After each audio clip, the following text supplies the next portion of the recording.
اللہم صلی علی محمد وعلی آل محمد۔ کیا نان مسلم جنت میں جائیں گے؟ جی آپ یہی لکھیں یوٹیوب پہ، کیا نان مسلم بھی جنت میں جائیں گے؟ یہ پوری ایک ڈاکٹرن ہے، یہ اتنا سادہ سوال نہیں ہے کہ میں دھڑک سے بول دوں کہ ہاں جائیں گے یا یہ بول دوں کہ نہیں جائیں گے۔ یہ آپ وہ ویڈیو دیکھ لیں، آپ کو ڈاکٹرن سمجھ آ جائے گی۔ کیا ہندو کے ساتھ دوستی کرنا جائز ہے؟ کھانے پینے کا کیا حکم؟ ہندو تو بیچارے بے ضرر ہیں یار، انہوں نے گوشت تو کھانا ہی کیوں نہیں ہوتا؟ مسئلہ سارا گوشت کا ہے، ذبیحہ جو اہل کتاب کا حلال ہے، تو ہندو تو سبزی کھائیں گے تو بالکل کھائیں، کوئی مسئلہ نہیں ہے۔ شرک تو کبھی معاف نہیں ہوگا، قتل ناحق بھی معاف نہیں ہوگا۔ جی ابو داؤد میں تو حدیث ہے کہ شرک اور قتل ناحق، قرآن میں صرف شرک کا ذکر تھا۔ اب کوئی کہے کہ یہ حدیث ابو داؤد کی قرآن کے خلاف ہے، تو میں کہوں گا نہیں، قرآن میں موجود ہے سورہ النساء میں کہ جس نے مؤمن کو ناحق قتل کیا وہ ہمیشہ کے لیے جہنم میں ہے۔ جی یہ قرآن کی آیت ہے، لہذا ابو داؤد کی حدیث قرآن کے خلاف نہیں ہے۔ دو گناہ ایسے ہیں جو کبھی بھی معاف نہیں ہوں گے، ایک شرک اور دوسرا قتل ناحق۔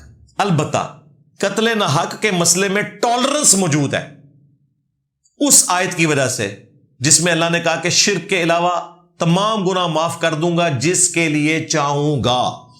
اس کا مطلب ہے جس کے لیے نہیں چاہوں گا تو کسی گناہ پہ پکڑ لوں گا، اور وہ کون سا ایسا گناہ ہے جس پہ اللہ تعالیٰ شرک کے علاوہ بھی پکڑ سکتا ہے؟ وہ ہے قتل ناحق۔ اللہ کی مرضی کہ یزید کو حضرت حسین کے قتل ناحق کے اوپر بخش دے یا پکڑ لے۔ یہ کہتے ہیں نا ہے تو کلمہ گو تھا، مسلمان تھا، مسلمان نے ایک دیہڑے جنت ہی ٹوڑی جاڑا ہے، جا اے بھی موجود ہے۔ پھر ابو داؤد کے قتل ناحق بھی ہو سکتا ہے کہ اللہ تعالیٰ اس کے اوپر گرفت کر لے۔ ہاں اس لیے آخرت کا انتظار کریں، دنیا میں نا آپ خام خواہ جو ہے نا یہ پنگا لیں۔ یہ ہو گیا سوال۔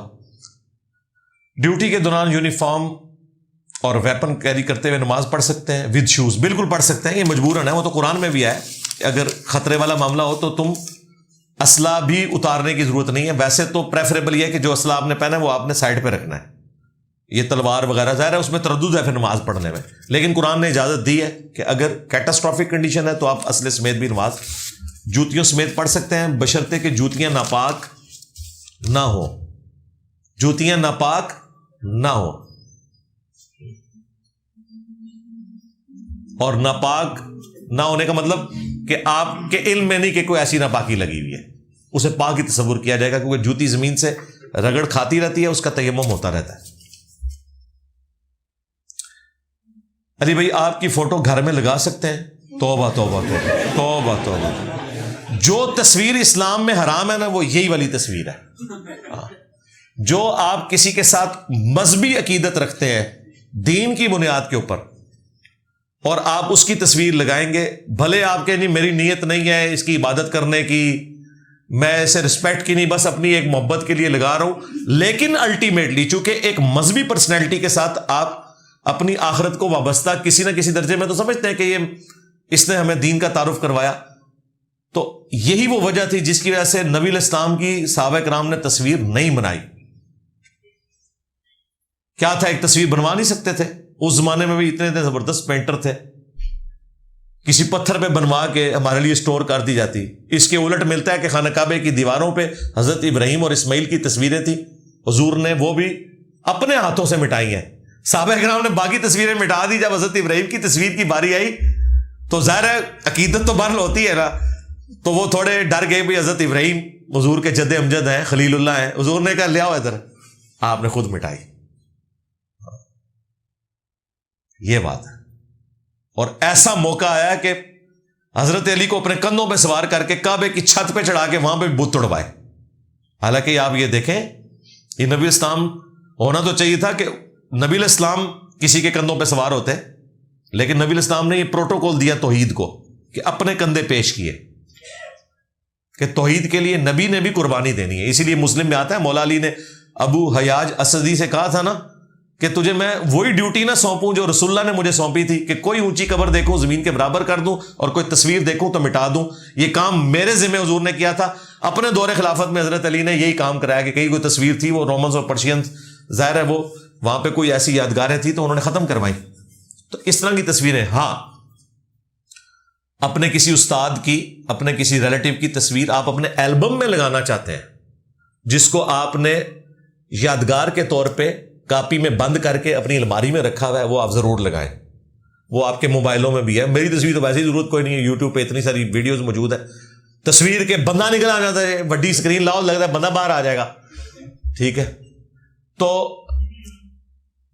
اس کی بھی ضرورت نہیں. لیکن اگر کوئی البم میں کوئی تصویر اپنے کسی استاد کی لگانا چاہتا ہے وہ ضرور لگائے، لیکن اسے پھر کاپی کے طور پہ اندر رکھے، جس طرح آپ نے نوٹ کے اوپر تصویر ہے وہ رکھی ہوئی ہے. لیکن اگر لٹکائیں گے نا، وہ معاملہ پھر خطرناک ہو جائے گا. یہ ذہن میں رکھیے گا. آپ کوئی پوچھ سکتا ہے تسی بھی اتنے لٹکائی ہے تصویر. بھائی یہ تعظیم کے لیے لٹکی ہوئی، اگر یہ لٹکی ہوتی نا ساتھ شاہد اور بلال کی تو نہ لگی ہوتی. یہ تھم نیل کے طور پہ آپ کو متوجہ کرنے کے لیے کہ اس کے نیچے یوٹیوب کے آن لائن جو سیشن ہمارے ہوتے ہیں 5 دن ہفتے میں، منڈے سے لے کے فرائیڈے تک، اس کا جوائن کرنے کا طریقہ لکھا ہوا ہے. تو وہ میری تصویر کے بعد لوگ ویسے اٹریکٹ ہوتے ہیں. یہ اس لیے نہیں کہ جاتے ہوئے سلوٹ مار کے جانا ہے تصویر. یہ ہوتا تو خالی میری ہوتی نا. دیکھیں ان دونوں کی میں نے ساتھ اسی لیے لگائی ہے، ورنہ مجھے بتائیں کوئی آرمی چیف کی جیسے آرمی چیف چینج ہوتا ہے نا، پورے ملک میں کروڑوں کا بجٹ صرف اس پہ لگتا ہے کہ سارے دفاتر میں نئے آرمی چیف کی تصویر لگتی ہے. یہ آپ کو پتا ہے؟ یہ انٹرنل سٹرکچر ہے، یہ ان کے اوپر بائنڈنگ ہے. ہمارے دفتروں میں تو محمد علی جناح کی تصویر لگی ہوتی ہے نا، ان کے دفاتر میں بانی پاکستان کی تصویر تو ہوتی ہے، ساتھ جو کرنٹ آرمی چیف ہوتا ہے اس کی تصویر لگانا بائنڈنگ ہوتی ہے. تو جیسے ہی آرمی چیف چینج ہوتا ہے نا، تو یہ کروڑوں کا خرچہ سیدھا سیدھا گورنمنٹ آف پاکستان کو یہ بھی پڑتا ہے کہ وہ ساری تصویریں چینج ہوتی ہیں. تو اگر یہ والی صورتحال ہوتی تو ہم اپنے اسٹوڈنٹس کو اس طرح کا یہ معاملہ، لیکن اس میں کبھی نہیں ہوگا کہ وہ آرمی چیف اپنے ساتھ اپنے بنانے والے آرمی چیف یا پرائم منسٹر کی فوٹو لگا دے یا پرانے کسی کی. نہ نہ کیا لی دی لگ دیجیے دیکھ لو ساڈا حوصلہ ہے، میرے نال انہاں دی فوٹو لگی ہوئی ہیں جی. یہی میسج دیا ہوا ہے کہ یہ کوئی بت پرستی نہیں ہو رہی ہے، یہ ایک تھم نیل کے طور پہ آپ کو جاتے ہوئے نظر پڑے گا کہ فوٹو کیوں لگی ہے، تھلے پڑھ لو گے. ادروائز خالی لکھا ہوتا تو آپ نے سمجھنا تھا کہ پتہ نہیں کوئی یہاں بیٹھنے کے آداب لکھے ہوئے، بندہ متوجہ نہیں ہوتا. حکمت ہوتی ہے. کیا کالے کپڑے پہننے جائز ہیں؟ مجھے گھر والے کالے کپڑے نہیں پہننے دیتے. تو کالے کپڑے پہننا تو سنت ہے، اس میں میری ویڈیو ریکارڈ ہے، ضرور پہنے. ان کو گھر والوں کو پوچھیں کیا مسئلہ ہے، کیوں نہیں پہننے دے رہے. تو وہ اگر کہیں نہیں جہنمیوں کا لباس ہے، تو انہیں کہیں یار آپ نے تو بچپن سے ہمیں نعت بتائی تھی کالی کملی والے منظور دعا کرنا. وہ جو حدیث قصہ ہے جو مولا حسن حسین، مولا علی اور سیدہ فاطمہ کو حضور نے چادر کے نیچے، وہ تو کالی چادر تھی، مسلم شریف میں آتا ہے. کالا جبہ صحیح مسلم شریف میں آیا نبی الاسلام کا. تو اس پہ میری تفصیلی ویڈیو ہے، وہ آپ دیکھ سکتے ہیں. حدیث سنت کے بارے میں جو غامدی صاحب فرق کرتے ہیں، بہت مضبوط دلائل دیتے ہیں. ان نکات کو دلائل سے آپ کیوں نہیں رد کرتے؟ کوئی مضبوط دلائل نہیں ہے جی، بالکل کوئی مضبوط دلائل نہیں ہے. ایک اصول کے اوپر کھڑے نہیں ہوتے نا. وہ ایک طرف سنت اور عملی تواتر کی بات کرتے ہیں، جب رفع الیدین کی باری آتی ہے تو کھوتی مر جاتی ہے.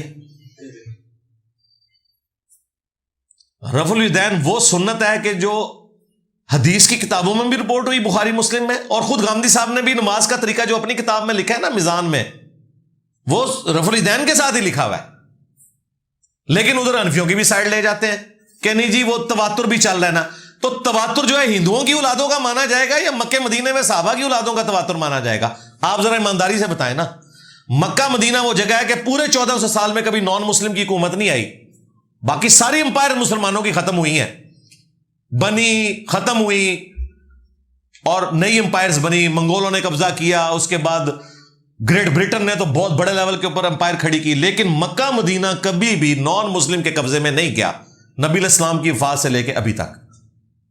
اور نسل در نسل صحابہ کی اولادیں ہیں. وہاں پہ رفع الیدین ہو رہا ہے، تو پھر عملی تواتر ان کا کیوں نہیں مانتے؟ تو یہ بات ہی ہے. اس کے لیے آپ میری ویڈیو دیکھیں، غامدی صاحب سے متعلق 20 کوشچنز، بس اتنی بات کرنا کافی ہے. فلسفیانہ باتوں کا جواب دینا ضروری نہیں ہوتا، ڈاکٹرن کلیئر کرنی ہوتی ہے. یار 60,000 کتابیں پچھلے 100 سال میں رسول اللہ کے خلاف لکھی گئی ہیں. 60,000 کتابوں کے جواب مسلمانوں نے دے لیے ہیں؟ کون دے سکتا ہے؟ موٹی موٹی چند باتوں کا جواب دیا جائے گا، اگلے کی بدنیتی آپ کو پتہ چل جائے گی وہ کیا کر رہا ہے. اب آپ کہیں وہ 60,000 کتابوں کے ہم جواب لکھیں، اور بھائی مجھے تو 1000 سال کی بھی زندگی مل جائے، میں 60,000 کتابوں کے جواب نہیں لکھ سکتا. ہم کیا کریں گے؟ جو موٹے موٹے اعتراضات ساروں نے گھسیٹے میں نا، بار بار لکیر پیٹی ہوئی ہے، اس کو ڈسکس کریں گے. That's all. اگلے کا بد نیت ہونا ثابت کر دیں گے. اس طرح یہ نہیں ہوتا ایک بندہ 50 ویڈیوز بنا دیتا ہے اور آپ نے ہر بات کا جواب دینا ہوتا ہے. نہیں نہیں, ڈاکٹرن کو ڈسکس کرنا ہوتا ہے کہ یہ جو اس نے اصول کھڑا کیا ہے, اس اصول میں تو وہ خود بھی نہیں پورا اتر رہا, اور کیا شروع سے اہل سنت کا یہی موقف رہا ہے, یا امت اسی تواتر کو لے کے چل رہی ہے جس کو یہ تواتر بنا کے پیش کر رہے ہیں. تو بالکل ایسا نہیں ہے. میں نے بارہا یہ دعویٰ کیا ہے کہ میرا کوئی ایک نظریہ بھی ایسا نہیں ہے جو امت میں کسی کا نہ رہا ہو. ہاں, لوگ کہتے ہیں جی صاحب نیا فرقہ بنا لیا. نئے فرقے تھوڑے بزرگوں نے بنائے, انڈیا کے شہروں کے نام ہوتے ہیں بریلوی اور دیوبندی. میرا کوئی ایک عقیدہ بتاؤ جو مجھ سے پہلے امت کا نہ ہو. اگر میں رفع الیدین پہ زور دے رہا ہوں نا, تو اہل سنت کے 4 میں سے 3 امام فقہ کے بڑے, امام مالک, شافعی, احمد بن حنبل, وہ رفع الیدین کے قائل ہیں, اور حدیث کے تو سارے امام قائل ہیں. تو میرا کوئی تفرد نہیں ہے, اور تمہارے 11ویں والے پیر نے بھی یہی طریقہ لکھا ہوا ہے. اگر میں بنو امیہ کو کنڈیم کرتا ہوں نا, تو محدثین نے ان کے بارے میں حدیثیں لکھی ہیں, اور مسلمانوں کا ایک فرقہ تو اس درجے میں ہے کہ وہ تو بنو امیہ کی تکفیر بھی کر دیتا ہے. مجھ سے زیادہ سخت سٹانس موجود ہے, مجھ سے کم نہیں ہے ان سٹانس. اس میں میرا تفرد نہیں. اگر میں نماز جمع کرنے کا قائل ہوں تو مسلم شریف میں حدیثیں موجود ہیں, اہل حدیث قائل ہیں. کوئی ایک نظریہ بھی ایسا نہیں ہے. لیکن غامدی صاحب کے کئی نظریات ایسے ہیں جو امت میں کبھی بھی کسی کے نہیں رہے. مثلا یہ داڑھی کے مسئلے میں جو انہوں نے موقف اڈاپٹ کیا ہے, پردے کے معاملے میں چہرے سے شروع ہوئے تھے اور اب بالکل اتار کے پرے مار دیا پردہ بھی. حیات مسیح اور نزول مسیح کے کیس میں یہ نظریات نہیں تھے امت کے. سیدھی سی بات ہے. رجم کی سزا سنی شیعہ کا اتفاق ہے. اس طرح کا کوئی ہم نظریہ نہیں ایکسپٹ کرتے. ہمارے استاد بالکل ٹھیک کہتے تھے, مولانا اسحاق صاحب رحمہ اللہ, کہ کسی شخص کی گمراہی کے لیے یہی کافی ہے کہ وہ پوری امت سے ہٹ کے کوئی ایک نظریہ ایسا رکھے اور اس کے بعد کلیم کرے کہ یہ حقیقت 1400 سال بعد مجھ پہ کھلی ہے. تو اس کا مطلب یہ ہے کہ یہ حقیقت اسی طریقے سے آپ پہ کھلی ہے جس طرح کہ غلام احمد قادیانی دجال پہ ختم نبوت کا جو ہے نا وہ ایک ڈھونگ پہ مبنی مفہوم اور اس نے جو شرح بیان کی وہ کھلی ہے. اس کا قرآن و سنت سے کوئی تعلق نہیں ہے. یہ ذہن میں رکھیے. دیکھیں سب سے پنگا لیا ہوا ہے, لیکن میں بات کروں کہ کوئی ایک نظریہ بھی ایسا نہیں ہے جو 1400 سال میں کسی نہ کسی درجے میں موجود نہ رہا ہو. کوئی بتائے کہ یہ انجینئر صاحب آپ نے آ کے انوینٹ کیا ہے. اور اللہ کے بندوں, میں نے تو پگڑی اور یہ زلفیں بھی رکھ لی ہیں تاکہ تم وہ دھوکہ نہ دے سکو جو تم شکلوں سے دیا کرتے تھے. غامدی صاحب, ڈاکٹر ذاکر نائک, ان سب لوگوں کو تو انہوں نے شکلوں سے فارغ کر دیا. انہیں ٹائی لائی, انہیں پینٹ پائی ہے. منو فارغ کرن گے, میں انہوں نے کریں وڑ گیا جائے ایس ہو لیے بھی. پہلے دیکھنا چاہیے کہ اس کے 6 فٹ پہ بھی سنت ہے کہ نہیں. یہی اکثر اعتراض یہی ہے. جب بھی کبھی کریں گے نا, جس بھی کوئی بیچارہ کو ماڈرن کوئی اسکالر آئے گا نا, اس پہ یہ اعتراض ہوگا انہیں ٹائی لائی ہے, انہیں پینٹ پائی ہے. اس کے اوپر تو اسلام خود نافذ نہیں ہے. میں پہلے بڑے رہے انہوں نے لباس جڑا پورا کیتا ہے, میں کہ لو وردی میں پا لے جائے, ٹھیک ہے. ورنہ یقین کریں مجھے کوئی شوق نہیں ہے کہ میں پگڑی پہن کے ہمیشہ درس دوں, میں ننگے سر بھی دوں, لیکن یہ کمزور پوائنٹ میں نے ان کے ہاتھ نہیں لگنے دینا. نہ بالکل, کیونکہ یہاں سے بھی شیطان نہیں داخل ہونے دوں. اب مجھے پتا ہے یہ میں نے کیسے زلفیں رکھی ہوئی ہیں. میں تو چھوٹے چھوٹے بال رکھنے کا عادی ہوں, لیکن اللہ کا شکر ہے اب یہ 2 سال کی محنت سے اب جا کے میں کہیں عادی ہوں کہ یہ میں رکھ رہا ہوں. ادروائز جس نے پوری زندگی لمبے بال نہ رکھے ہوں اس کے لیے بڑا مشکل ہے. گرمیوں میں تو لگ پتا جاتا ہے. اب میں اس کے ساتھ یوز ٹو ہو گیا ہوں. ہیئر کیٹ یوز کر لیا, پونی بنا لی, وہ بھی نماز کے وقت کھولنی پڑتی ہے کیونکہ پونی میں آپ نماز نہیں پڑھ سکتے.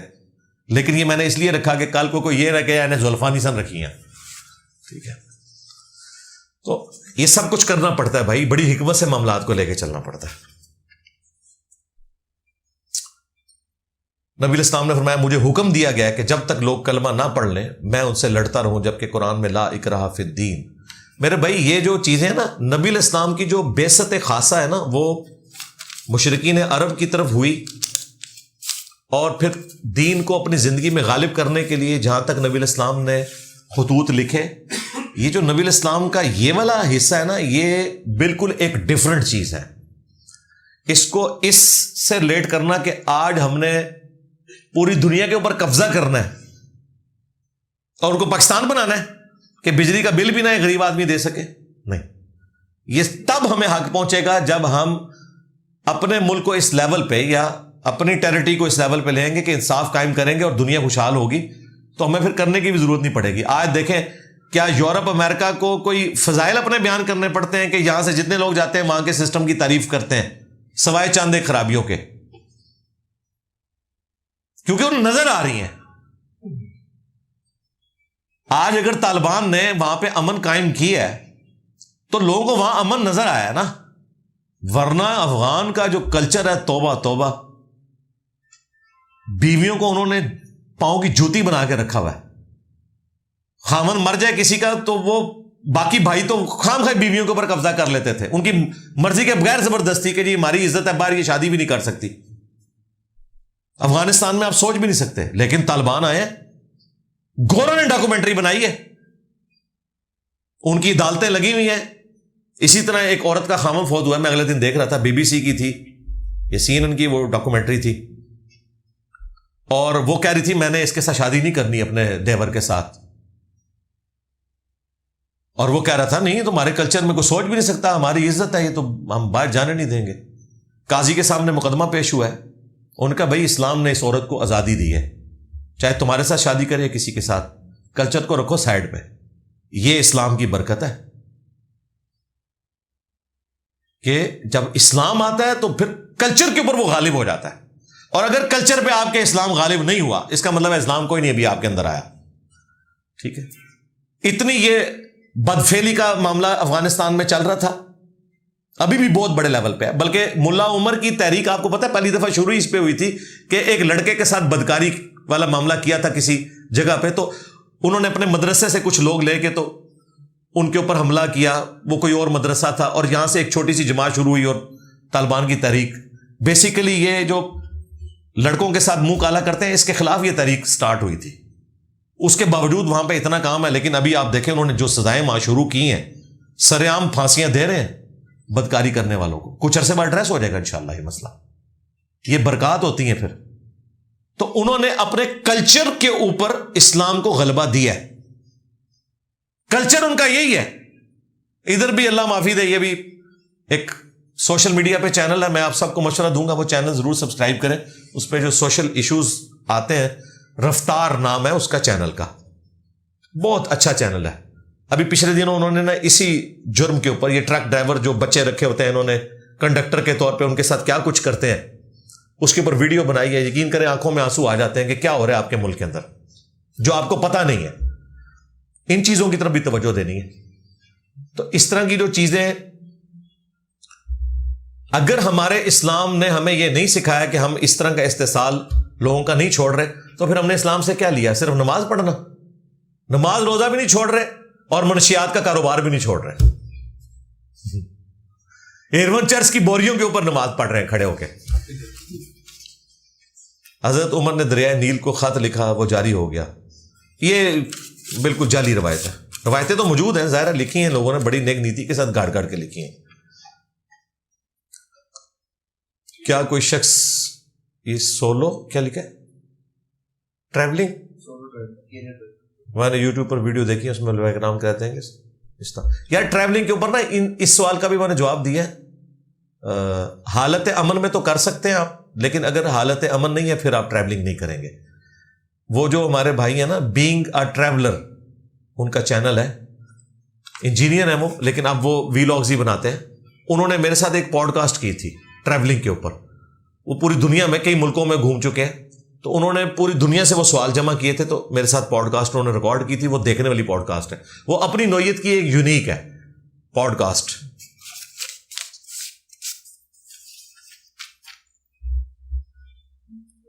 بیوی کو ہر کام کے لیے شوہر کی اجازت دینا ضروری ہے، جبکہ شوہر بیوی کی اجازت کے بغیر دوسری شادی بھی کر لیتے ہیں، خود بیرون ملک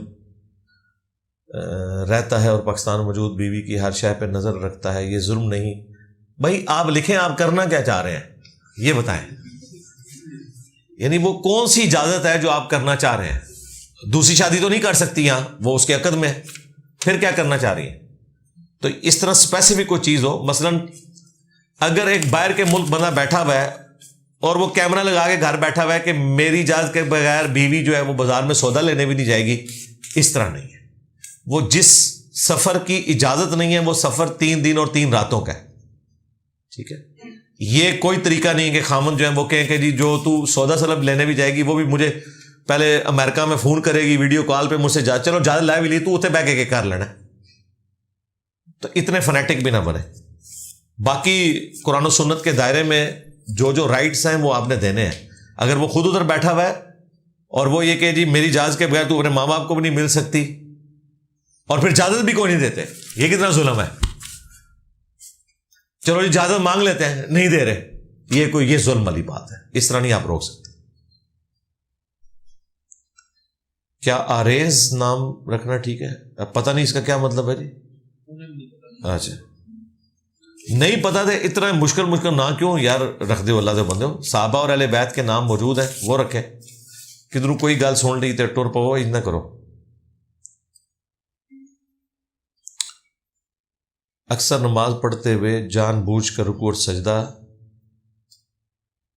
لمبا کر دیتا ہوں، رفع دین کرتا ہوں تاکہ وہ سوال کریں کہ یہ کیا کر. اور چھڈو وہ سوال کریں، اپنی نماز روزہ کرو، چھوڑو پرے. بالکل جی دکھلاوے والی نماز ہی ہے یہ، چھوڑو. یہ جو بعض لوگوں کے دماغ میں آ گیا نا کہ مجھے دیکھ کے لوگ کلمہ پڑھ لیں گے، وہ بازین نو ویکھ کے لوگ پڑھتے سن. ہاں حضرت ابوبکر نو ویکھ کے نہیں پڑھتے سن، وہ بازین نو ویکھ کے پڑھتے، نہ اس تو بعد کوئی ویکھ کے کلمہ پڑھتا ہے. سب جعلی کہانیاں بنی ہوئی ہیں. اللہ کے بندو ڈر جاؤ. مسند احمد میں حدیث ہے جس نے دکھلاوے کے لیے نماز پڑھی اس نے شرک کیا. جس نے دکھلاوے کے لیے صدقہ کیا اس نے شرک کیا. جس نے دکھلاوے کے لیے روزہ رکھا اس نے شرک کیا. حالانکہ کر رہا اللہ کے لیے لیکن شرک ہے، کیونکہ غیر اللہ کی نیت شامل ہوگی بیچ میں.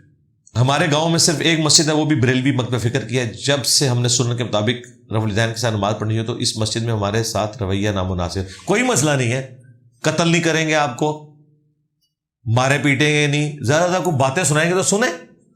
آپ نے تو ہمیں بتایا کہ صحابہ اکرام نے تو اسلام کی خاطر جانیں دی ہیں، تسی گالی گلوچ بھی نہیں برداشت کر سکتے. ٹھیک ہے، ویسے اسی جناب عاشق صحابہ تے عاشق اہل بیت ہاں. ٹھیک ہے، اللہ کا شکر ادا کریں کہ جو صحابہ پہ آزمائش آئی ہے ہمیں تو اس کا ایک قطرہ بھی اس کے مقابلے پہ نہیں ہے. کتنی بڑی آزمائش ہے کہ اس طرف باپ کھڑا ہے بدر میں، اس طرف بیٹا کھڑا ہوا ہے. اور ابو حذیفہ کا جب والد قتل ہوا ہے اور مسلمان نعرہ مار رہے ہیں، آپ اس تکلیف کا اندازہ کر سکتے ہیں. اور وہ باپ بیٹے کا ریلیشن وہ نہ سمجھیے گا جو ہمارا باپ بیٹے کا ہے. جس طرح یہاں ماں اون کرتی ہے نا اپنی بچیوں کو، اس طرح کا بانڈ وہاں عرب کے کلچر قبائلی سسٹم میں آج بھی باپ اور بیٹے کا ہوتا ہے. بہت غیر معمولی بانڈ. وہ سب کچھ باپ نے ٹریننگ کرنی ہوتی تھی. باپ ہی اس کی ماں بھی ہوتا تھا. اتنا کلوز ریلیشن شپ ہوتا تھا قبائلی سسٹم میں. اس سسٹم کے اندر آپ امیجن کریں کہ ایک بندہ اپنی آنکھوں کے سامنے اپنے باپ کو قتل ہوتے دیکھ رہا ہے اور اس کے ساتھی نعرہ مار رہے ہیں اس کے باپ کے قتل ہونے پہ. اس پہ کیا تکلیف ہوگی. وہ انہوں نے فلمایا ہے عمر سیریز میں، ابو حذیفہ کی حالت دکھائی ہے انہوں نے. اور اس کو ڈبل غم ہے، ایک تو اس کے مرنے کا اور اس کے بعد ہمیشہ کی ناکامیوں کا بھی غم. جو ہند کو آ کے حضرت ابو سفیان رضی اللہ تعالیٰ عنہ نے کہا نا کہ وہ ہند تو آخری وقت تک ہتھیار ڈالنے کے لیے تیار نہیں تھی. ابو سفیان نے کہا کہ واللہ مجھے لگتا ہے یہ اللہ کے رسول ہیں، اللہ نے انہیں غلبہ دے دیا. ٹھیک ہے، تو وہ ہند نے رونا شروع کر دیا اور اس نے بڑا زبردست جملہ بولا. اس نے کہا کہ مجھے اب سمجھ نہیں آ رہی کہ میں اس غم کے اوپر روؤں کہ میرے ماں باپ جہنم میں چلے گئے ہیں، یا اس غم میں روؤں کہ میں ان کے قاتلین کا بدلہ نہیں لے سکی. یعنی کتنی چیزیں مکس ہو گئی. پہلے تو غصہ بھرا ہوا تھا کہ حضور سے بدلہ لینا ہے، بعد میں پتا چلا یہ سب فراڈ نکلا ہے. تو اب مجھے سمجھ نہیں آ رہی میں کس بات کے اوپر روؤں. اس بات پہ کہ میں نے اپنے باپ کا بدلہ لینا تھا، یا اس بات پہ کہ میرا باپ جہنم میں چلا گیا رسول اللہ کا انکار کر کے. بڑی آزمائش والی چیز ہے جی بھائی. تو اس تکلیف سے تو گزرنا پڑے گا. باقی ان کے ساتھ کوئی مناظرے کرنے کی ضرورت نہیں، چپ کر کے سن لیا کرو.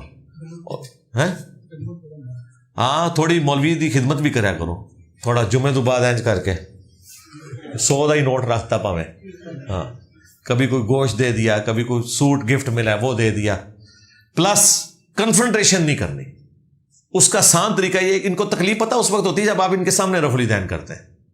چپ کر کے 1:30 بجے زور دی نماز ہے نا, تو 1:25 پہ گھر سے نکلے, جوتیاں اتار رہے ہو اور اقامت ہو رہی ہو, وضو آپ نے گھر سے کیا ہے, جا کے چپ کر کے صف میں کھڑے ہو, سلام پھرتے ہی چپ کر کے گھر واپس آ جاؤ, سنتا گھر آ کے پڑھو. جب آپ وہاں کھڑے ہو کے سنتے پڑھتے ہیں نا, پھر انہوں نے ایسی کھچی پہندی ہے, توبہ توبہ توبہ توبہ توبہ. بابا شادی شہید دربار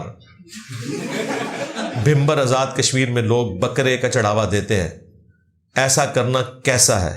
بالکل غلط ہے جی. یہ تو کسی نبی کا بھی مزار ہو اس کے اوپر بھی آپ چڑھاوا نہیں چڑھا سکتے, بالکل یہ منع ہے. ابو داؤد میں حدیث ہے, ایک صحابی نے کہا کہ میں نے منت مانی تھی کہ میں اللہ کے نام پہ 100 اونٹ دوں گا, تو یا رسول اللہ مقام بوانا پہ میں اونٹ قربان کرنا چاہ رہا ہوں. آپ نے فرمایا دیکھنا وہاں زمانہ جاہلیت میں کوئی میلہ تو نہیں لگتا تھا, یا کسی بت کی پوجا تو پہلے کبھی نہیں ہوتی تھی, اب نہیں, پہلے بھی اگر وہاں کوئی شرکی ایکٹیویٹی ہو رہی تھی نا, تو تم نے وہاں اللہ کے نام کا بھی جانور نہیں دینا. اس کا مطلب پتہ کیا ہے؟ یہ لوگ کہتے ہیں جی دادا دربار پہ ہم جا کے اللہ کے نام کا ہی دے رہے ہیں نا, بھائی وہاں پہ شرکی ایکٹیویٹیز ہو رہی ہیں, وہاں پہ آپ اللہ کے نام کا بھی نہیں دے سکتے. اور حدیث میں تو اس سے اگلا ورژن تھا, یعنی اگلا ورژن یہ ہے کہ اگر دادا دربار ختم ہو جائے اور مکمل یہاں پہ بلڈوزر چل جائے, خود بریلوی چلا دیں اور ختم کر دیں کہ یہ مزار رسول اللہ کی مخالفت میں ہے, سمپل ایک قبر کی جگہ ان کی چھوڑ دی جائے, اور 10 سال بعد کوئی کہے کہ میں داتا دربار کے پاس, جو کہ اب ہے ہی نہیں ہے, وہاں اس قبرستان میں جو ایک قبر ہے اس کے پاس کہیں اللہ کے نام کی نیاز دینا چاہتا ہوں, ہم اسے یہ حدیث سنائیں گے کہ چونکہ 10 سال پہلے وہاں جاہلیت کی ساری رسومات ہوتی تھی, اللہ کے نام کا وہاں پہ نہیں دو گے, کسی بازار میں کھڑے ہو کے دے لو, کسی کرکٹ گراؤنڈ میں دے لو, لیکن جہاں شرکی ایکٹیویٹیز ہوتی ہیں وہاں پہ آپ نے نہیں دینا. یہ اکثر نا بریلویوں کے علماء کتنا ایکسپلائٹ کرتے ہیں, ہے جی دیکھو نعت لگی ہوں ہے, بند کر دیں ٹی وی, گانا سن لیندے نے. میرے بھائی اگر کسی گانے میں شرکیہ الفاظ نہیں ہے, وہ گانا اس نعت سننے سے بہتر ہے جس میں آپ شرک پھیلا رہے ہیں. اس کو جذبات سے نہیں آپ نے دیکھنا, علمی گراؤنڈ میں فیصلہ کریں کہ ایک نعت میں آپ رسول اللہ کو خدا کے درجے پہ فائز کیے ہوئے ہیں, نعوذ باللہ من ذالک, خدا کا پکڑا چھڑائے محمد, محمد کا پکڑا چھڑا کوئی نہیں سکتا, آپ اللہ رسول کی آپس میں جنگ کروا رہے ہیں, ٹھیک ہے. تو اس طرح کی نعتیں اگر ٹی وی پہ لگیں گی تو ہم انہیں بند ہی کریں گے نا. تو اس طرح کے جذباتی جملے, جی ان کے گھروں میں گانے چل رہے ہوتے ہیں, نعتیں بند کر دیتے ہیں. میں نہیں کہہ رہا کہ گانے بھی سنیں, لیکن میں ریشو پروپورشن کی بات کر رہا ہوں کہ شرکیہ نعت سے گانا جس میں شرک نہ ہو وہ بہتر ہے. ویسے تو دونوں ہی نہ آپ سنیں, ہاں اچھا کوئی اگر شاعری ہے وہ آپ سنیں. یہ آج کل تو ڈاکٹر اقبال کا کلام جو ہے شکوہ جواب شکوہ, بہترین کلام ہے, وہ آپ ضرور سنیں. غامدی صاحب غار ہرا کے واقعے کو محض ایک من گھڑت افسانہ قرار دے. غامدی صاحب سے تو ہمارا اختلاف ہی نہیں ہے. غامدی صاحب سے ہمارا اختلاف یہ ہے کہ وہ حدیث کو مانتے ہیں نہیں. یہ واقعہ جو ہے نا یہ بخاری مسلم میں رپورٹ ہوا, اور یہ جو اینالوجی بناتے ہیں نا جس طریقے سے, اور اس کو ریلیٹ کر کے پوری ڈاکٹرن کھڑا کرتے ہیں, یہ بالکل غلط ہے. اس طریقے سے نہیں ہوتا. اگر کوئی کہتا ہے میں بخاری مسلم کی حدیثوں کو نہیں مانتا, تو ہم ان حدیثوں میں آئی ہوئی چیزیں نہیں ڈسکس کریں گے, ان سے پہلے یہ ڈسکس کریں گے کہ آپ حدیث کو حجت مانتے ہیں یا نہیں. بیماری وہ ہے, بیماری یہ نہیں ہے. وہ تو کئی چیزوں کا انکار کر دیں گے اور اپنے حق میں نا جھوٹی تاریخی روایتیں بھی لے آتے ہیں. ابھی یہ بنو امیہ کا انہوں نے دفاع کیا ہے نا, جو جھوٹ کوڑ کباڑ بنو امیہ کا تاریخ میں لکھا تھا نا وہ بیان کیا ہے, اور بخاری مسلم کی حدیثیں جب وہ حسن الیاس پوچھ رہے ہیں نا, اس کے ساتھ وہ کر رہے ہیں جو ایک کسائی, موسمی کسائی جو ہے نا وہ بکرے کے ساتھ کرتا ہے. بندہ کہتا ہے یار کیا بندہ اس بندے کے علم کے اوپر کیا بات کرے. صرف ایک بچڑے کی محبت جس طرح پلا دی گئی تھی بنی اسرائیل کو, ان کو بنو امیہ کی محبت پلا دی گئی ہے. تو پھر میں نے ان چیزوں کے جواب دیے تھے. تو بالکل یہ واقعہ برحق ہے, یہ اسی طریقے سے اس کے اوپر جو ٹیکنیکل اعتراضات وہ کرتے ہیں، اس طرح کے اعتراضات قرآن کے بھی کئی واقعات کے اوپر ہو جائیں گے، پھر آپ ان کے اوپر کیا بات کریں گے؟ بھائی بشری چیزیں ہوتی ہیں. اب یہ کتنے یہ لوگ ہیں جو کہتے ہیں یہ بخاری مسلم کی حدیثیں فراڈ ہیں کہ صحابہ کرام آپس میں لڑیں، یہ کیسے ہو سکتا ہے؟ قرآن میں تو ہے رحماء بینہم، تو یہ قرآن کے خلاف ہے. بھائی یہ عمومی بات ہے کہ صحابہ کرام آپس میں نرم دل ہیں، باقی انسانی بشری کمزوری کے ناطے ہو سکتا ہے.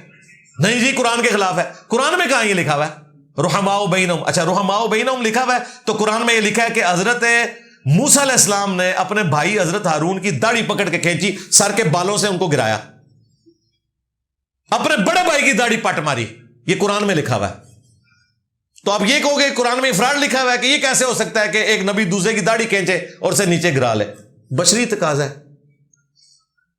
مجھے بتائیں ایک نبی کا دوسرے کی داڑھی کو کھینچ کے، اس میں الفاظ ہیں اے میرے ماں جائے میری داڑھی اور سر کے بال تو چھوڑ، مجھے نہ کھینچ. ٹھیک ہے، وہ چونکہ بچڑے کی عبادت شروع کر دی تھی بنو اسرائیل نے، حضرت موسیٰ علیہ السلام غصے میں آئے، سب سے پہلے تو گستاخی ان کی نظر میں انہوں نے تورات کی تختیاں زمین پہ ڈال دی. یہ تو زمین پہ ڈالنے کو بھی گستاخی سمجھیں گے. اس کے بعد حضرت موسیٰ علیہ السلام نے داڑھی کھینچی اپنے بڑے بھائی ہارون کی جو پیغمبر بھی تھے، تو گستاخی ہو گئی ہے. بھائی بشری تقاضا تھا، وہ غصے میں کر دی. اس طرح یہ ڈاکٹرن کھڑی کرتے ہیں. اب یہی واقعہ میں آپ کو یہ داڑھی پہ ہاتھ پھیر کے کہہ رہا ہوں، بخاری مسلم میں آتا کہ جی حضرت موسیٰ نے اپنے بڑے بھائی ہارون کی داڑھی کھینچی اور سر کے بالوں سے انہیں زمین پہ گرا لیا. انہوں نے کہنا دیکھو ایک نبی کا کردار ایسا ہو سکتا ہے، افراد ہے بخاری مسلم دی حدیث. یہ کرنا تھا انہوں نے. یہ حضرت موسیٰ اور خضر کا واقعہ جو قرآن میں آیا جس میں ایک بچے کی گردن مروڑ دی تھی، یہ بخاری میں ہوتا نا، انہوں نے کہنا تھا دیکھو جناب کڈا گستاخانہ واقعہ ہے کہ گردن بچے دی مروڑ دی تھی، وہ تو ہلے وڈا بھی نہیں سی ہویا. قرآن میں آیا ہوا ہے، اس کی تعویل کرتے ہیں. نہیں مسئلہ تقدیر سمجھایا، اس نے بچے نے مرنا ہی تھا. موسیٰ علیہ السلام کی اللہ نے تربیت کی، اس بچے کی عمر اتنی لکھی تھی، اس سے یہ سمجھایا گیا کہ وقتی طور پہ کوئی تکلیف آئے تو صبر کرنا ہے. اللہ نے اس میں حکمت رکھی ہوتی ہے کہ اس کے ماں باپ کو نئی اولاد دے گا. یہ اتنی تعویل اس لیے کرتے ہیں کہ یہ واقعہ قرآن میں آیا ہوا ہے. اگر یہ بخاری مسلم میں ہوتا انہوں نے کہنا دیکھو کتنی بڑا الزام ہے کہ ایک بندے کو اللہ نے موسیٰ علیہ السلام کے پاس دین سکھانے کے لیے بھیجا ہے اور وہ ان کو یہ سکھا رہا ہے کہ ایک بچے کی گردن مروڑ رہے ہیں. ایمانداری سے بتائیں انہوں نے مذاق اڑانا تھا کہ نہیں؟ اس لیے میں کہتا ہوں یہ کسی گراؤنڈ پہ نہیں کھڑے ہوئے، یہ ڈرامہ بازی چھوڑ دیں کہ حدیث قرآن کے خلاف ہو گئی ہے. تم لوگوں نے قرآن کا بھی مذاق اڑانا تھا. کسی ایک جگہ کھڑے ہو جی حدیث میں آ گیا جی وہ بخاری میں کہ جی بندروں نے ایک بندر کو سنسار کر دیا. جی ہم نے تو نہیں دیکھا کوئی بندروں کو سنسار کرتے ہو. یہ بندر کہاں پائے جاتے ہیں؟ یہ بندر وہیں پائے جاتے ہیں جہاں قرآن میں لکھا ہوا ہے کہ ایک کوے نے دوسرے کو مارا، اس کی قبر بنا کے اسے دفنا دیا. جدھر وہ کوے پائے جاتے ہیں نا جس جنگل میں، اسی جنگل میں یہ بندر بھی پائے جاتے ہیں. لوزامو صرف اس لیے کہ وہ واقعہ قرآن میں آ گیا. وہاں کہیں گے نہیں وہ اللہ تعالیٰ نے تعلیم کے لیے سکھانا تھا. قابیل اور حابیل کا واقعہ ہوا تو وہ دو کوے لڑے، ایک نے دوسرے کو مار دیا، پھر اس نے اس کی لاش کو دفنایا. اس سے بیٹے کو تربیت ہوئی کہ میں نے اپنے بھائی کی لاش کو دفنانا ہے. تعویل کرتے ہیں نا. تو حدیثوں میں بھی کوئی چیز صحیح سند سے ثابت ہو، فوراً یہ بھونکنا یہ قرآن کے خلاف ہو گئی ہے، یہ غلط ہے. قرآن کے خلاف تب ہوگی جب قرآن میں لکھا ہو کہ یہ وحی جو ہے وہ غار حرا میں نہیں نازل ہوئی. اگر کسی آیت جائے لکھے آ جائے اور لے ہو تو میں بخاری حدیث کا انکار کر دیں گا. کسی چیز کا ذکر نہ ہونا اس بات کا ثبوت نہیں ہے کہ وہ واقعہ غلط ہے. بخاری مسلم میں وجہ ہے کہ یہ حضرت موسیٰ اور خضر کا واقعہ کیوں پیش آیا. قرآن میں وجہ نہیں لکھی ہوئی کہ یہ واقعہ کیوں پیش آیا. بخاری مسلم میں آتا ہے حضرت موسیٰ علیہ السلام سے بھرے مجمع میں کسی نے پوچھ لیا اس وقت سب سے بڑا عالم کون ہے؟ انہوں نے کہا میں. جواب بالکل درست تھا. نبی سے بڑا کوئی عالم نہیں ہوتا. لیکن اللہ کو یہ بات ناپسند آئی. اللہ نے کہا کہ تجھے کہنا چاہیے تھا سب سے بڑا عالم اللہ ہے. دیکھا میں ممبر پہ چڑھتا ہوں کیا پڑھتا ہوں؟ لا حول ولا قوت الا باللہ. پہلے اپنی نفی کرنی ہے، پھر آپ نے اس مسند پہ بیٹھنا ہے. اور نبی سے اللہ تعالیٰ کو یہ گوارا نہیں کہ اس سے کوئی پوچھے سب سے بڑا عالم کون ہے اور وہ اللہ کا ذکر کیے بغیر اپنا ڈائریکٹ ذکر کرتے. حالانکہ حضرت موسیٰ کا عقیدہ تھا کہ اللہ بڑا عالم ہے، لیکن اللہ کو ناپسند ہے. اللہ نے کہا تو نے میرا نام نہیں نہ لیا، اب میں تجھے ایک ایسے بندے سے ملواؤں گا کہ اسے میں نے وہ علم دیا ہے جو تجھے بھی نہیں دیا ہوا. پھر تجھے پتا چلے کہ بڑا عالم کون ہے. پھر حضرت خضر سے ملاقات ہوئی اور واقعہ قرآن میں آیا. ریزن جو تھی پیچھے وہ بخاری مسلم میں آئی. تو اس طرح ایکسپلینیشن ہوتی ہے. اس طرح بیچ میں پک اینڈ چوز نہیں کرنا چاہیے. میرا سوال یہ کہ تمام انبیاء کے نام کے ساتھ علیہ السلام لکھا جاتا ہے جبکہ حضرت علی کے نام کے ساتھ علیہ السلام لکھنا درست ہے؟ اس پہ میری ویڈیو. باقی صحابہ کے ساتھ رضی اللہ عنہ لکھتے ہیں, آپ لوگ لکھتے ہیں, میں تو صحابہ کو بھی علیہ السلام کہتا ہوں. علیہ السلام تو میں اپنے آپ کو بھی کہتا ہوں, آپ کو بھی کہتا ہوں. روزانہ نماز میں آپ کو علیہ السلام کہتا ہوں. السلام علینا وعلی عباد اللہ الصالحین. ظاہر ہے میں یہ نانگے پیروں کو تو عباد اللہ الصالحین نہیں مانتا, اپنے اسٹوڈنٹ کو ہی سمجھتا ہوں. ہاں, سلام ہو ہم پر اور تمام اہل ایمان پر, ٹھیک ہے, چاہے وہ زندہ ہیں یا مر چکے ہیں. قبرستان میں ہم کیا کہتے ہیں؟ السلام علیکم اہل الدیار. علیہ السلام تو ہم سب کو کہہ رہے ہوتے ہیں, یہ تو دعا ہے. قبر رسول پہ کیا کہتے ہیں؟ السلام علیکہ یا رسول اللہ. حضرت ابو بکر کے قبر پہ رضی اللہ عنہ ابو بکر نہیں کہتے, السلام علیکہ یا ابا بکر. 4 کتابوں میں الموطا امام مالک, مصنف ابن ابی شیبہ, سنن کبری البیہقی, فضل الصلاۃ علی النبی. یہ صحابہ کا طریقہ تھا. تو علیہ السلام آپ کسی کو بھی کہہ سکتے ہیں. اہل البیت کے ناموں کے ساتھ ہمارے محدثین نے علیہ السلام اسپیشلی لگایا ہے. حضور کا بیٹا ابراہیم جو بچپن میں فوت ہوا, ماریہ قبطیہ سے پیدا ہوا رضی اللہ تعالی عنہ وعلیہم السلام, ان کے ساتھ امام بخاری نے علیہ السلام لکھا ہے. حضرت علی اور فاطمہ کے ساتھ بخاری میں 6318 نمبر حدیث میں لکھا ہے علیہم السلام, ان دونوں پر سلامتی ہو. حسین علیہ السلام کے ساتھ امام بخاری نے 3748 نمبر حدیث میں لکھا ہے برأس الحسین علیہ السلام. تو لکھ سکتے ہیں, رضی اللہ عنہ بھی کہہ سکتے ہیں. علماء دیوبند کو بھی رضی اللہ عنہ کہہ سکتے ہیں. الموند میں لکھا ہوا ہے نا, ثابت ہے. انہوں نے قرآن حدیث سے تو نہیں ثابت کرنا ہوتا اپنے بزرگ. الموند تو ثابت ہے, تسی 14ویں صدی مولویوں بھی, اشرف تھانوی بھی رضی اللہ عنہ کہہ سکتے ہو. لیکن احمد صاحب بریلوی ان کی پوری جماعت علماء دیوبند رضی اللہ عنہم پر حملہ آور ہوئی ہے. تو یہ تفنن کے طور پہ بھی بات درست ہے. حقیقتاً رضی اللہ عنہ بھی آپ کسی کو بھی کہہ سکتے ہیں, رحمہ اللہ کسی کو بھی کہہ سکتے ہیں, دعائیہ کلمات کے طور پہ. اللہ ان سے راضی ہوا راضی وہ صرف صحابہ اور اہل بیت ہے. راضی ہو, اچھا مزے کی بات ہے دونوں کے لیے عربی ایک ہی ہے, رضی اللہ عنہ. دعائیہ کلمات میں عام بندے کے لیے آپ کرتے ہیں, ڈیفینیٹ کس کے لیے؟ جن کے پیچھے قرآن کھڑا ہوا ہے, صحابہ اور اہل بیت. علیہ السلام بھی آپ کہہ سکتے ہیں. ہم ایک دوسرے کو جب ملتے ہیں تو کیا کہتے ہیں؟ رضی اللہ عنہ کہتے ہیں, رحمت اللہ علیہ کہتے ہیں, السلام علیکم. اس کا کیا مطلب ہے؟ علیہ السلام اور السلام علیکم. مرے ہوئے بندے پہ نہیں اسلام بھیجتے ہیں السلام علینا وعلی عباد اللہ الصالحین. قبرستان جا کے نہیں بھیجتے مردوں پہ السلام علیکم اہل الدیار من المؤمنین. یہ کلچرل چیز بن گئی. پھر الٹا مصیبت یہ بن گئی کہ جب سنی شیعہ ٹسل شروع ہوئی, شیعہ نے اہل بیت کے ناموں کے ساتھ علیہ السلام شروع کیا, تو سنی تو تیار بیٹھے ہوئے ہیں کہ شیعہ نے جو کام کرنا ہے ہم نے بالکل اس کے الٹ جانا ہے. شیعہ, میں آپ کو دعوے سے کہتا ہوں کہ شیعہ نے اگر اہل بیت کے ساتھ رضی اللہ عنہ لگایا ہوتا نا, آج یہ سنی جو ہے نا حضرت ابوبکر کے ساتھ علیہ السلام لگائے ہوتے ہیں. کیونکہ دلیل تو قرآن و سنت ہے ہی نہیں. اور اس سے سنی شیعہ سے مراد ان کی جو عوام اور مولویوں کی بات کر رہا ہوں, محدثین نہیں. امام بخاری کو میری لیکچر دے کے تو علیہ السلام نہیں لکھ رہے تھے. مسلم شریف کی جو پہلی حدیث ہے نا کتاب الایمان میں, پہلی 92 تو مقدمے کی ہے, 93 نمبر حدیث جبریل ہے جو پہلی حدیث ہے. اس کے ٹاپ پہ پتہ کیا لکھا ہے امام مسلم کے شاگرد نے؟ قال مسلم بن حجاج قشیری رضی اللہ تعالی عنہ. وہ کہتے ہیں میرے استاد مسلم بن حجاج قشیری نے رضی اللہ عنہ نے مجھ سے یہ حدیث بیان کی.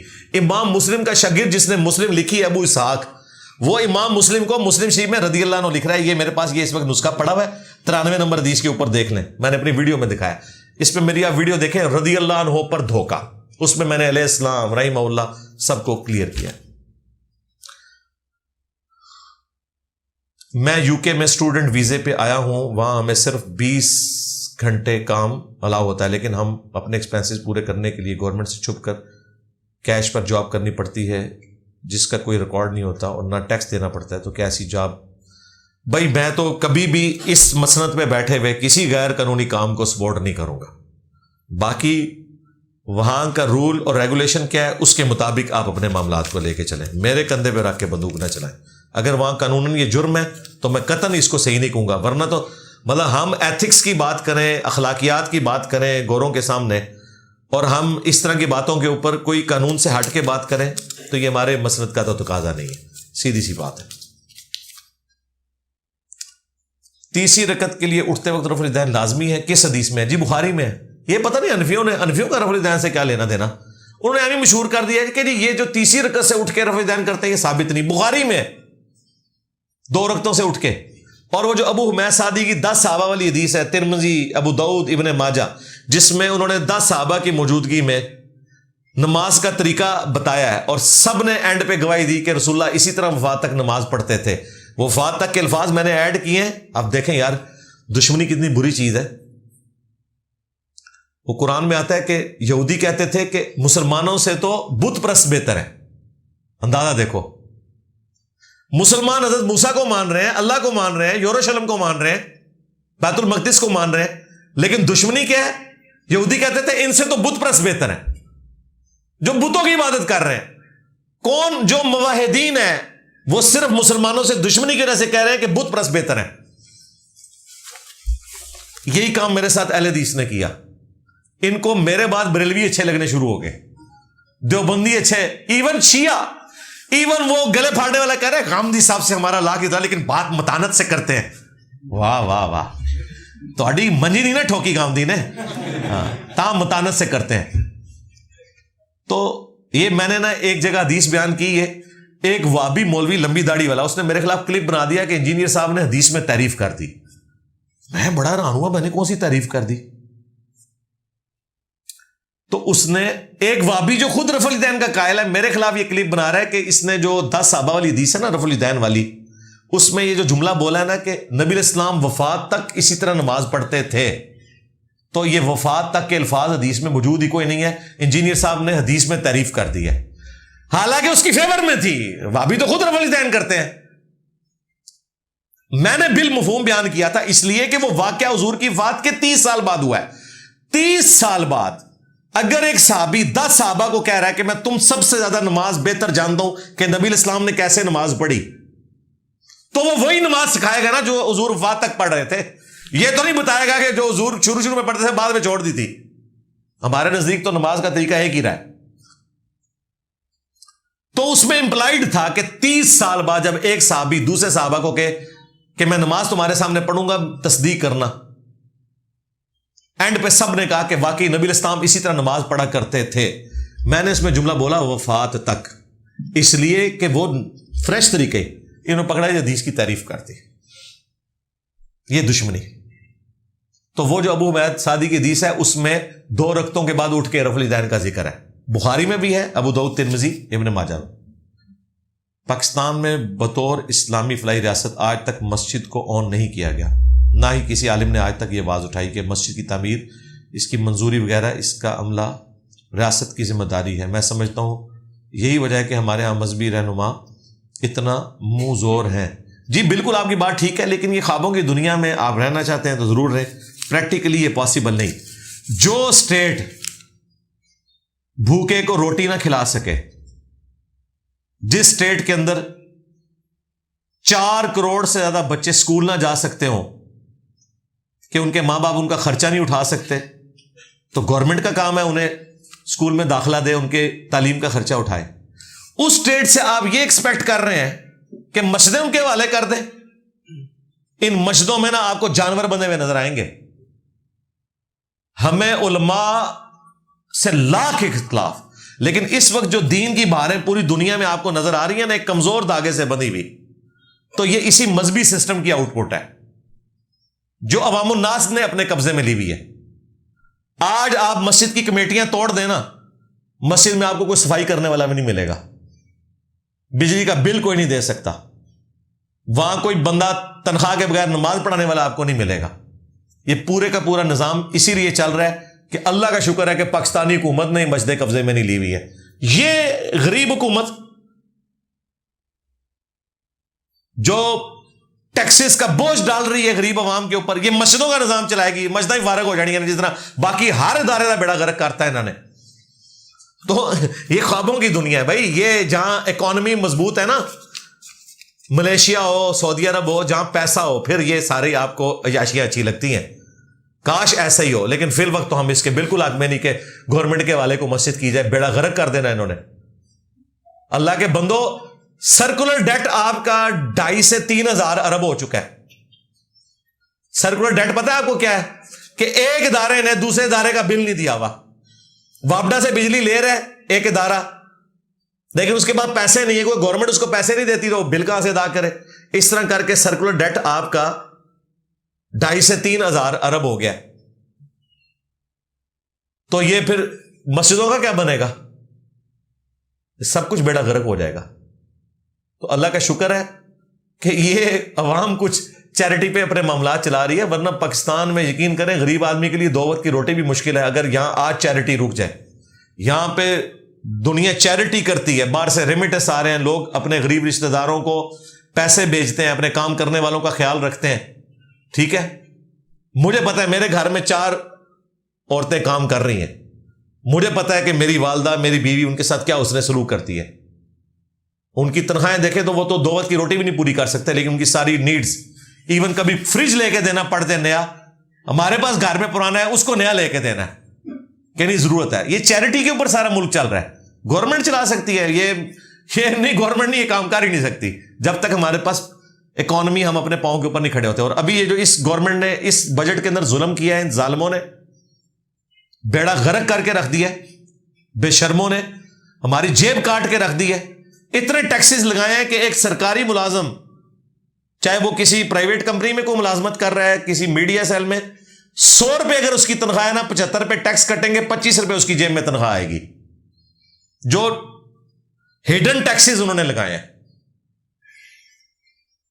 اب مجھے بتائیں، میں 100 روپے کما کے اگر 25 روپے گھر لے کے جاؤں گا، 75 روپے ان کے للے تللوں کے میں دوں گا تاکہ یہ 10 گاڑیاں لے کے گھومے۔ جاؤ جہنم میں جاؤ، ہماری جان چھوڑو یار، ظلم کا تم نے بازار گرم کیا ہوا ہے، 2 وقت کی روٹی مشکل ہے۔ ابھی مجھے کل وائف بتا رہی تھی، ہمارے گھر جو ایک کام کرنے والی، اس کے گھر 2 یا 3 پنکھے لگے ہوئے ہیں، کوئی اے سی نہیں ہے، ایک فریج ہے چھوٹا سا، 16,000 اس کا بجلی کا بل آ گیا۔ آپ امیجن کر سکتے ہیں؟ پاکستان میں کروڑوں لوگ ہیں جن کی مہینے کی جو آمدن ہے مشکل سے 25-30 ہزار ہے، کروڑوں لوگ ہیں ایسے۔ یہ 16,000 اگر بل دیں گے تو انہوں نے کھانا کیا ہے؟ لیکن نہیں، اپنی کسی کوئی ضرورت کے اوپر کٹ نہیں مار رہا۔ اور یہ سارے مجرم ہیں، صرف حکومت والے نہیں، اپوزیشن والے بھی۔ آپ کو پتا ہے اپوزیشن لیڈر کو سیم وہی فیسلٹیز ملتی ہیں جو پرائم منسٹر کی ہوتی ہیں، صرف عہدے کا فرق ہوتا ہے، سیکیورٹی، پریویلیجز، سب کچھ۔ اپوزیشن لیڈر پوری پارلیمنٹ میں پرائم منسٹر کے بعد سب سے تگڑی پوسٹ اپوزیشن لیڈر کی ہوتی ہے۔ تو کیا یہ اپوزیشن لیڈر جو لوگوں کے حقوق کی بات کرتا ہے، انہوں نے اپنے پریویلیج چھوڑے؟ کہیں گے نہیں، مارا تو حق ہے۔ پچھلی بھی جو حکومت انٹرم بنی تھی شہباز شریف صاحب کی، جاتے جاتے آخری دن اپنی تنخواہیں پتہ نہیں کتنی ڈبل کر کے چلے گئے۔ وہ جو سینٹ کا چیئرمین تھا، اس نے جو کچھ کیا اپنے وہ لائف ٹائم کے لیے جہاز کے ٹکٹ اور پتہ نہیں کیا کچھ، بے شرمو۔ یقین کریں یہ ہمیں گالیاں دیتے ہیں جب یہ اس طرح کی حرکتیں کرتے ہیں نا، یہ عوام کو کہہ رہے ہوتے ہیں کر لو جو کچھ ہوتا جائے، اور پھر کہتے ہیں نہیں ملک کا کیا بنے گا۔ رونا رونا ان کا دیکھیں، ٹھیک ہے۔ میں تو کہتا ہوں یہ ووٹ مانگنے کے لیے آئے نا، ان کو لتر مارے جائیں کہ کس چیز کے ووٹ مانگ رہے ہو، تاکہ تمہیں اگلی دفعہ پھر حکومت دیں، اور پھر تم جو یہ 75 روپے جو لے رہے ہو، باقی کے جو 25 بچے یہ بھی ہم سے لے لو گے۔ بے شرمی انہوں نے مچائی ہوئی ہے۔ خمس کے بارے میں کچھ بتائیں، آج کل لوگوں کا اس طرف رجحان کیوں نہیں؟ رجحان ہے جی، شیعہ کے ہاں تو خمس چل رہا ہے، ساری باریں شیعہ کی جو آپ کو نظر آ رہی ہے خمس کی برکت سے، ان کے علماء لیتے ہیں خمس۔ باقی یہ کہ قرآن و سنت میں خمس جو ہے مال غنیمت کا 5واں حصہ آل البیت کے لیے تھا۔ اب چونکہ وہی والا سلسلہ ہے جو جس طرح پہلے مسجدوں کا نظام حکومت چلاتی تھی، لیکن اب غربت آ گئی ہوئی ہے، تو اب مسلمان تو مفتو ہیں، مال غنیمت میں تو کچھ نہیں، تو ظاہر ہے اس طرح کا نظام ہونا چاہیے۔ شیعہ نے تو اپنے لیول پہ کیا ہوا ہے، اگر اسلامی حکومت ہو تو انہیں بھی اپنے لیول پہ شیعہ کو کاپی کرتے ہوئے کوئی نہ کوئی ایسا سلسلہ کرنا چاہیے کہ سید کے اوپر تو زکوٰۃ نہیں لگے گی، بیت المال میں سے آپ ان کو نہیں دے سکتے، ان کے لیے الگ سے فنڈ قائم ہونا چاہیے، خمس لیا جانا چاہیے۔ ویسے پرائیویٹ خمس بہت سارے لوگ ہیں جو جمع کرتے ہیں، لاکھوں روپے جمع کرتے ہیں۔ شیعہ میں بھی، اہل سنت میں بھی جو سید پیر ہیں نا، انہوں نے خمس لے رہے ہوتے ہیں اپنے ان سے۔ شاید تسی ادھر نہیں لے رہے، قریشی صاحب تیار ہو جاؤ، خوب مساجتے ہیں. آپ کے جو اسٹوڈنٹ آپ کی ویڈیوز کے بیک گراؤنڈ میں میوزک لگاتے ہیں، کیا یہ لگا سکتے ہیں؟ یار وہ میوزک تو ماؤتھ ساؤنڈز ہی ہوتی ہیں زیادہ تر. کوئی اس قسم کا ڈسکو میوزک تو مجھے کسی ویڈیو کے پیچھے نہیں نظر آیا جتنے لوگ لگا رہے ہیں. تو ایک ماڈرن طریقہ ہے. ہمارے آفیشیل چینل پہ صرف ایک ویڈیو ہے جس میں تھا، تقریباً 2500 کے قریب ویڈیوز ہے، ایک ویڈیو میں تھا، اور وہ بھی وہ ماؤتھ ساؤنڈ تھی. ہم بھی نہیں لگاتے ہیں، لیکن چونکہ ایک ماڈرن طریقہ ہے، یہ وہ والا میوزک نہیں ہے جس کے اوپر شرعی حکم لگے. یہ منہ کی آوازیں ہیں، جیسے گنگنانے والی چیز ہوتی ہے، تو اس میں کوئی حرج نہیں ہے. کوئی نشید پیچھے لگائی ہوئی ہوتی ہے، وہ جائز ہے. پاکستان میں جو لمبی قبریں ہیں، کیا ان میں مردے بھی اتنے لمبے ہیں؟ میرے خیال ہے پٹ کے دیکھنا چاہیے. ہاں ظاہر ہے ان کا تو دعویٰ ہے کہ ان کے جسم سلامت ہے، تو بسم اللہ کرو یار، گوریاں نو بلاؤ. 70 گزی قبر، اللہ سے ڈر جاؤ یار. یہ ساری جعلی قبریں بنی ہوئی ہیں. اتنے بندے نہیں، بندہ ہے نا یہی ہوئے گا بچ، اور اہم ممکن ہے کہ بندہ ہو ہی کوئی نہ بچ. ہاں یہ پچھلے دنوں نہیں آپ نے دیکھا، جو ایک سکھ فیملی پاکستان میں آئی ہے، وہ جاتے ہوئے ایک قبر بنا گئے تھے، اس کے اندر اپنا خزانہ دفنا گئے تھے. وہ آئے ہیں تو وہ حیران ہوئے کہ مزار بنا ہوا ہے اسی قبر کے اوپر. کئی سال بعد آئے، یہ ڈاکومنٹری رکھی ہوئی ہے، اور وہ جو متولی خاتون تھی اس مزار کی، اس کا رونا دھونا بھی اس نے دکھایا اینکر نے. وہ پہنچا وہاں پہ، اس نے کہا حضرت یہ، اس نے کہا ہاں جی یہ سکھ آئے سن راتی تے مزار تے بیٹھے سن، سانو پتہ ہی لگا، دیکھو پٹ کے تے لے گئے نے، قبر بھی کھلی ہوئی ہے، اس میں سے خزانہ نکال کے لے گئے. کئی سالوں سے وہاں جھنڈے سارا کوئی پورا مزار بنا ہوا ہے. اچھا سکھاں نو یہ سمجھ سی کہ اگر مال دی حفاظت کرنی ہے نا تو ایک مزار بنا کے ٹور جاؤ. ویسے ایران والوں نے ایک فلم بھی اس طرح کی بنائی ہوئی تھی، وہ تو ایک انہوں نے سمجھانے کے لیے، یہ اوریجنل واقعہ بھی ہے، ڈاکومنٹری کی شکل میں رکھا ہوا.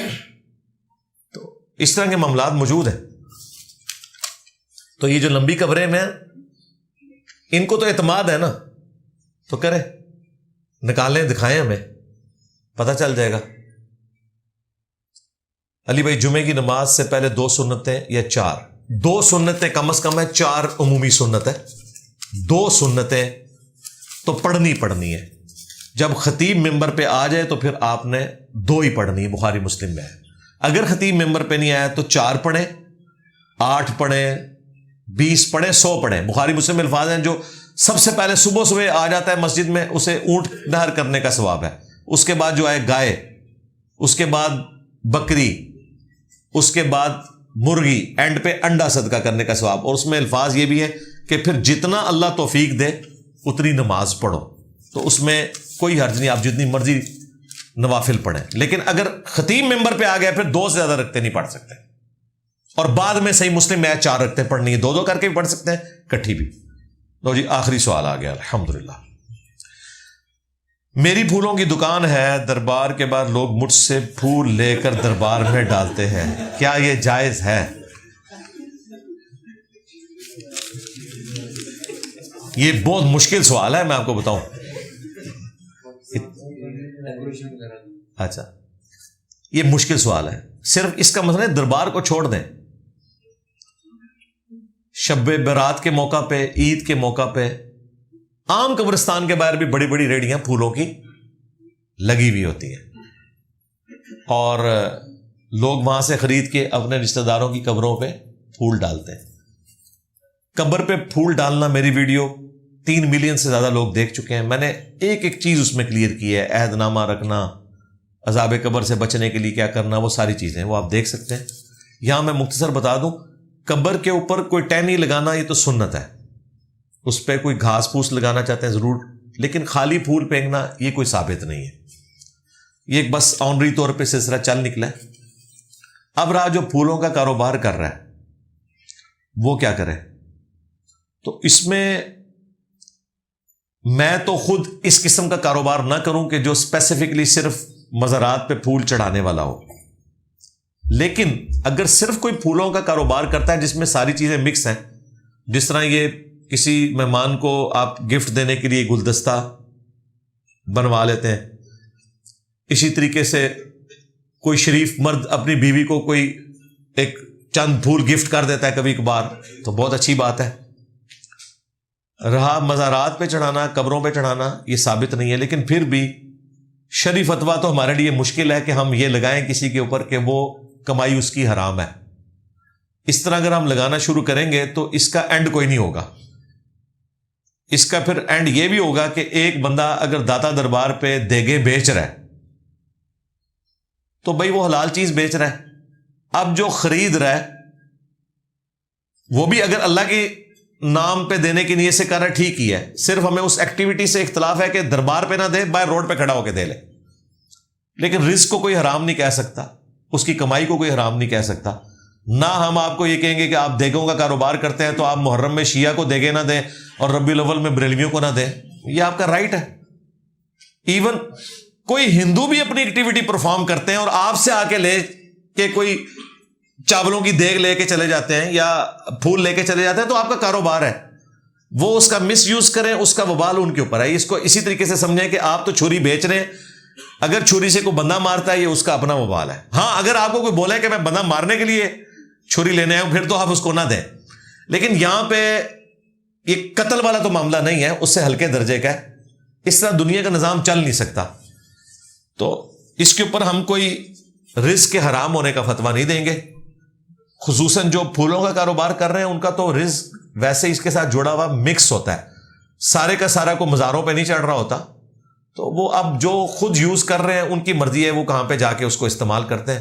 آپ تو اپنی محنت کا پھل لے رہے ہیں کہ پھول خرید کے آگے بیچ رہے ہیں, یہ آپ کا رائٹ ہے, وہ آپ بیچ سکتے ہیں.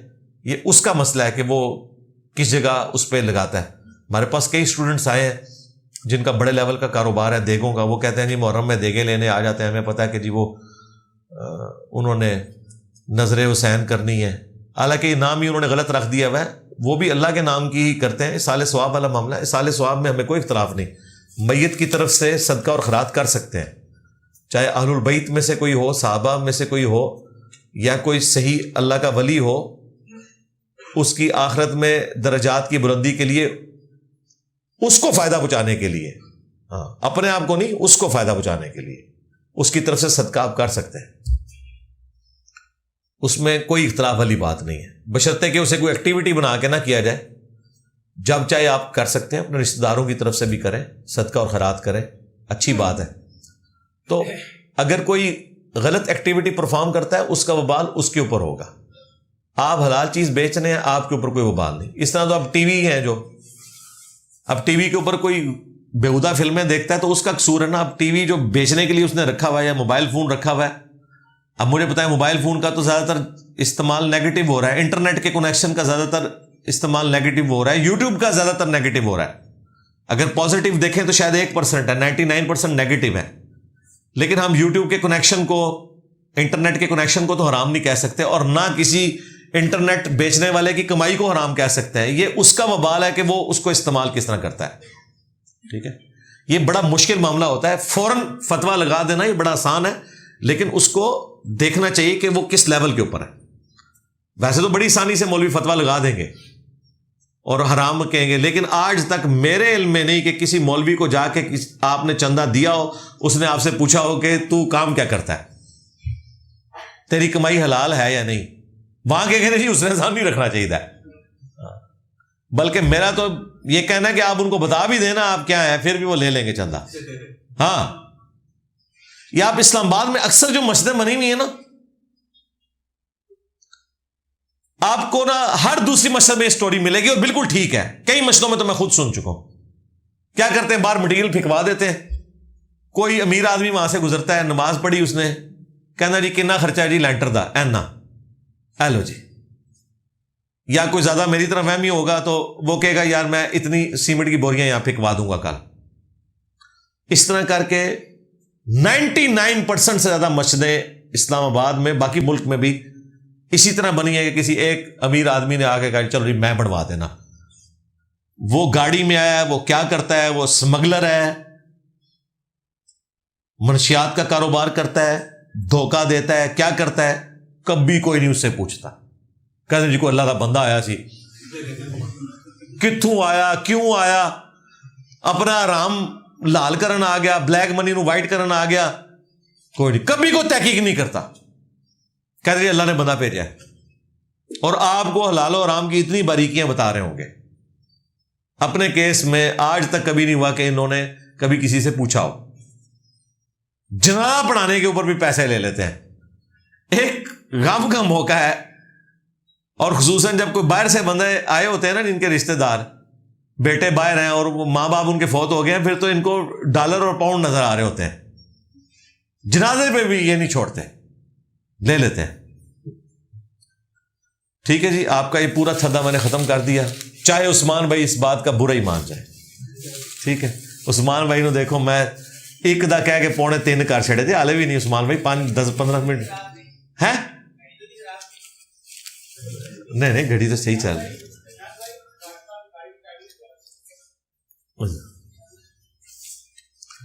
اللہ کے فیصلے ہوتے ہیں جی, کوئی پتہ نہیں ہوتا کہ کیا ہونا ہے. کافی سارے بھائیوں نے بہنوں نے دعاؤں کے لیے کہا ہے, آپ میں سے کافی سارے لوگوں نے بھی. پورے ہفتے میں دعائیں جمع ہوتی ہیں, اسی لیے میں توسل اور وسیلہ کے طور پہ پروگرام کے اینڈ پہ دعا کروا دیتا ہوں. اللہم انی اسألک بانک انت اللہ لا الہ الا انت الاحد الصمد الذی لم یلد ولم یولد ولم یکن لہ کفوا احد وإلہکم الہ واحد لا الہ الا هو الرحمن الرحیم الف لام میم اللہ لا الہ الا هو الحی القیوم اللہم صلی علی محمد وعلی آل محمد. اللہم ربنا آتنا فی الدنیا حسنہ وفی الآخرۃ حسنۃ وقنا عذاب النار. ربنا آتنا من لدنک رحمہ وہیئ لنا من امرنا رشدا. رب ارحمہما کما ربیانی صغیرا. اللہم اغفر لحینا ومیتنا وشاہدنا وغائبنا وصغیرنا وکبیرنا وذکرنا وانثانا. اللہم من احییتہ منا فاحیہ علی الاسلام ومن توفیتہ منا فتوفہ علی الایمان.